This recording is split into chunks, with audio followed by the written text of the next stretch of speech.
Gotta get it right. Welcome, everyone. I'm Annie Kennett Nichols, and I work with OLLI at Emory. And I'm here to introduce Susan Barnard, who is going to be teaching the history of the Muscogee and Creek Indians. Hello, Susan. How are you? I'm fine, Annie. Glad to be here. Great. We are so appreciative of it. Can you tell us a little bit about your class? Yes. I have to go back a little bit. My girlfriend and I we had been doing a lot of writing, and together we had such a good time. So we decided we wanted to make money. We were published in newspapers and magazines and things.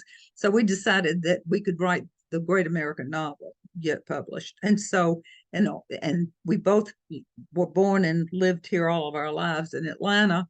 And so we decided we liked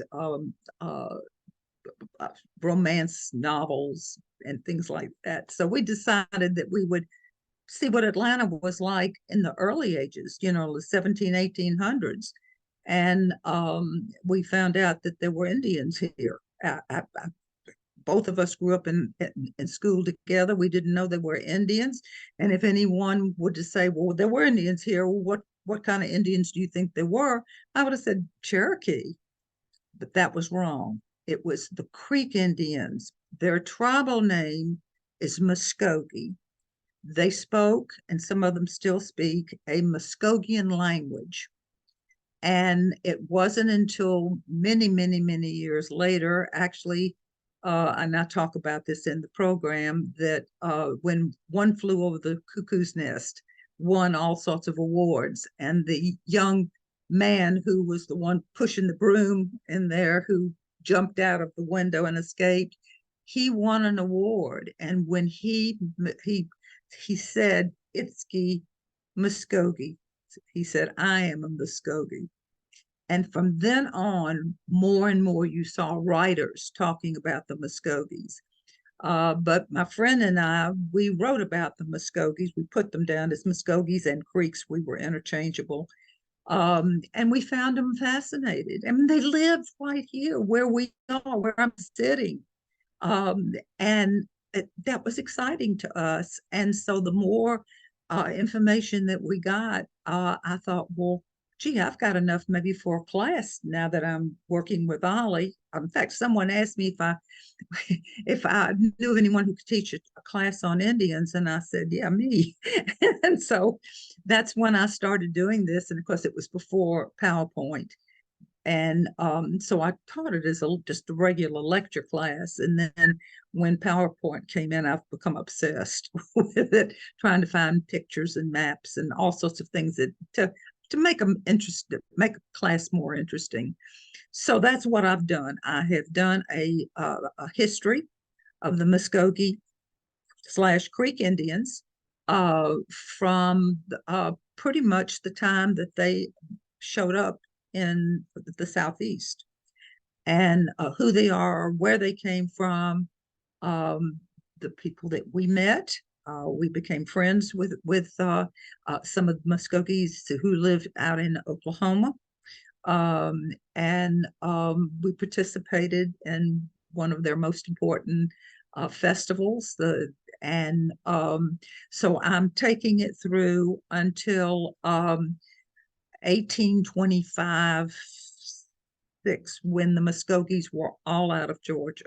At one time, their land was from the Atlantic Ocean all the way to the Mississippi.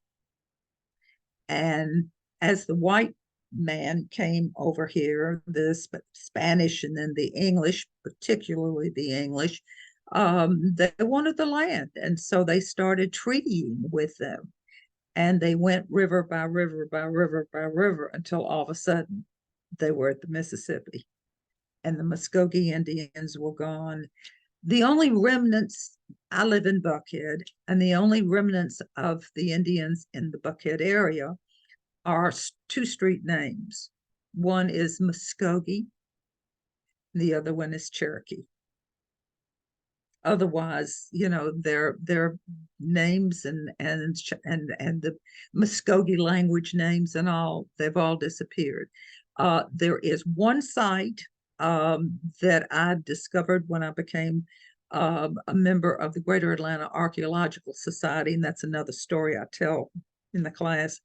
Um, that was it's called Standing Peachtree.